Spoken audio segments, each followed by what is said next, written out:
এখন যে সেলাইটা আমি আপনাদেরকে দেখাচ্ছি, এটা হচ্ছে শার্টের লং অ্যান্ড শর্ট স্টিচ। এটা দিয়ে হচ্ছে আপনারা ফিনিশিং ওয়ার্কগুলো করতে পারবেন, জুয়েলারিতে কাজগুলো করতে পারবেন। মানে ফিনিশিং লেভেলের যে ফ্লাওয়ারগুলো করা হয়, কাজগুলো করা হয়, এটা দিয়ে করতে হয়।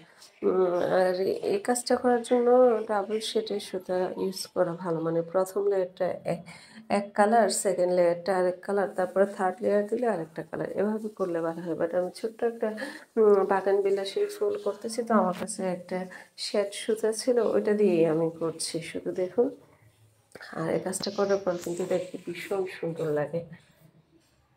এটা দেখুন, আমি ১ম একটা লং স্টিচ দিই, তারপরে একটা শর্ট স্টিচ দিই। এভাবে করে আমি পুরো ফুলটা কমপ্লিট করে তারপরে বাগান বিলাসের যে ৩ টা বুটা থাকে, ওই ৩ টে বুটার মাথায় একটা করে ফ্রেঞ্চ নট দিয়ে আমি ফুলটা কমপ্লিট করে ফেলেছি। দেখুন কেমন হয়েছে। আসসালামু আলাইকুম।